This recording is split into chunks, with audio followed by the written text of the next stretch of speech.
Hey guys, this is Fate at Diablo3strategyguide.com, and today I will be bringing you a web tutorial on how to farm elites in Act 1, and this has kind of been the most efficient route I've found. There's a lot of small variations on this, but it's definitely kind of the most popular route. So the first thing you'll do, and you'll just see that I did that right on your screen, is I selected the Cursed Hold portion of the Imprisoned Angel quest, just as if you're doing a butcher run. And the first thing I'm going to do is go into the Northern Highlands. And the reason that I do this is because there's a special area, a special dungeon in the Northern Highlands titled the Watchtower. And you'll see I find that right here. And in my experience, this special area kind of spawns 40 to 50% of the time. So it's not there every time. And it's so lucrative that I would recommend, definitely recommend, that you remake the game if you do not find that area. Alright, so the next thing I do is I head to the Festering Woods.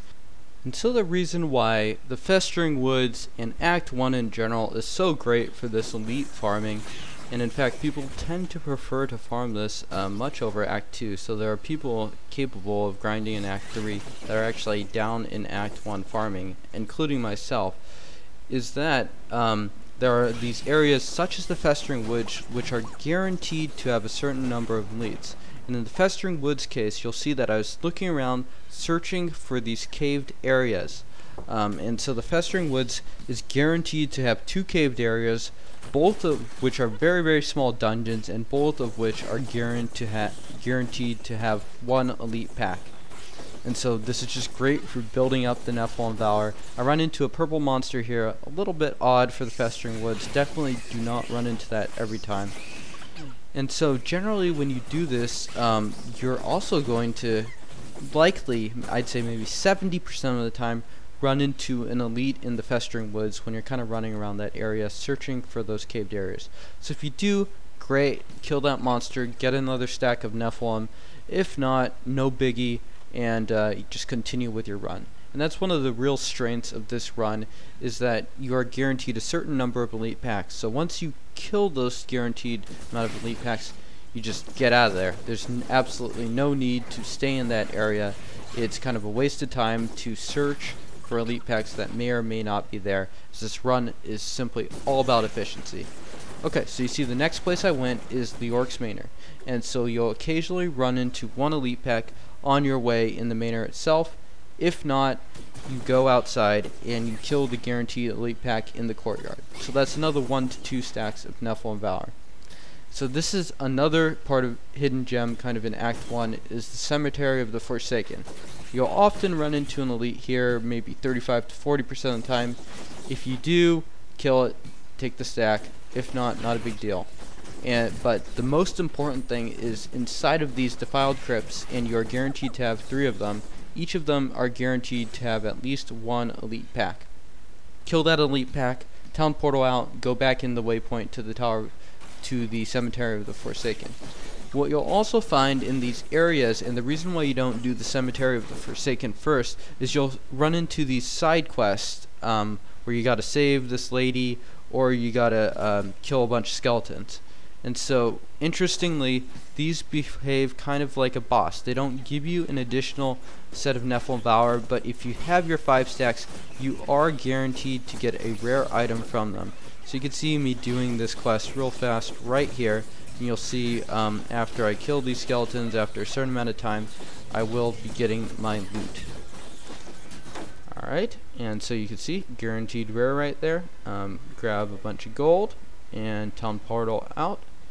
And so now we are going to kill this guy and go into the last crypt of the Cemetery of the Forsaken.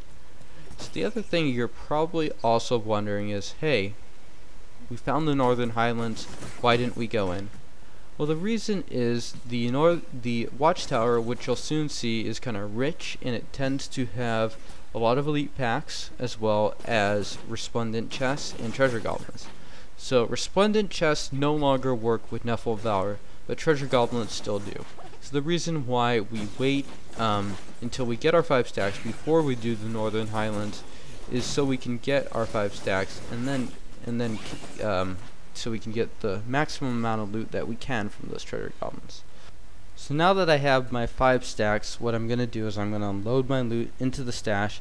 And this run is so lucrative that I find that not identifying rares when I get them and instead batching that task and identifying them all at once at the end tends to be a little bit more efficient. And so now I go back to Northern Highlands and I'm going to do the Watchtower portion. So there's usually nothing in the Watchtower in level 1, maybe a shrine if you're lucky, a fortune shrine. But down here you are always guaranteed to have an elite pack, and you'll find oftentimes a couple resplendent chests or treasure goblins. This time my run was a little bit mediocre. I run into 1 treasure goblin, 1 resplendent chest, and 1 elite. So it was not as great as it usually is, but that's fine. It's still pretty damn good loot considering it's a pretty small dungeon, and you're guaranteed to have an elite pack there. Okay, so I town portal back home, and so what's next in store? Well, it's a butcher run, except this butcher run is great because you have 5 stacks for the entirety of the run, rather than building up and getting your 5 stacks there. That's really what patch 1.03 did, is it made it so there's a lot more incentive to kind of do these sustained runs against a variety of elites. So the runs tend to be much longer and a little bit more free flowing and less set in stone. So they're kind of wherever you want to go in the act to kill elites. And quests later in the act tend to be a little bit better for this, simply because you have access to more waypoints from these later quests. Also interestingly in this run, and a lot of people have really timed this run out for efficiency, maximum efficiency, and getting the best routes possible, people have found that the Highlands Passage, which is where you want to go, where I am right now, from the Halls of Agony level 2, tends to spawn in the lower right portion of the map. So if you just kind of head in those general directions, you'll be able to find it a little bit quicker than normal. So go ahead, do the course hold portion. You're usually guaranteed to have between 1 to 5 elites in this area, so it can be potentially very lucrative. I do not spend time clearing out any of these areas. As soon as I find what is guaranteed in certain areas, I leave.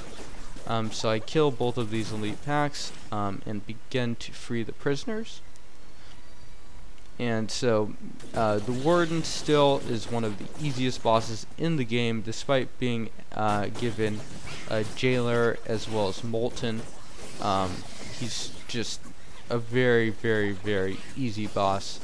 I am a little bit overgeared for this run in particular, but that's totally fine because it's all about efficiency in this case, rather than killing super tough elites, maybe in Act 3 or something like that.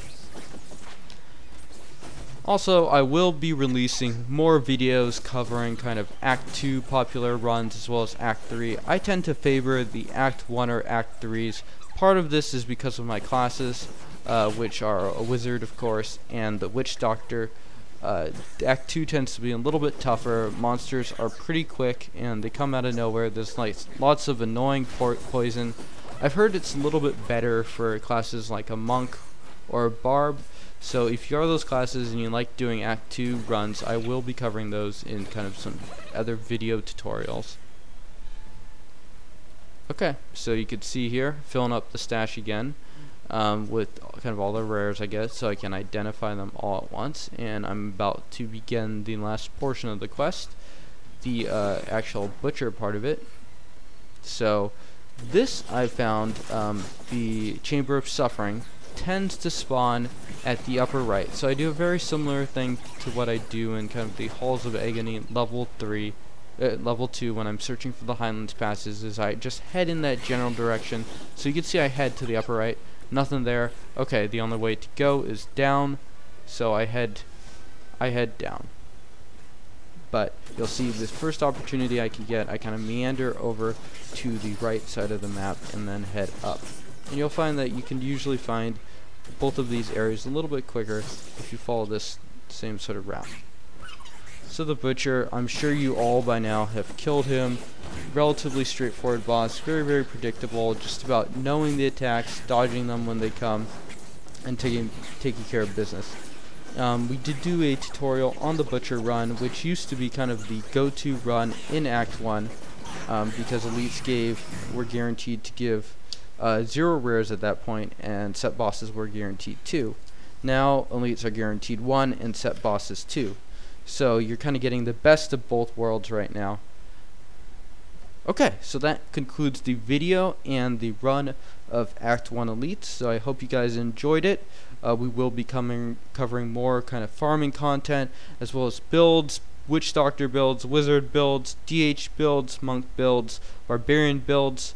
So please check out our channel, D3 Strategy Guide, as well as our website, www.diablo3strategyguide.com. We're bringing you lots of free and premium content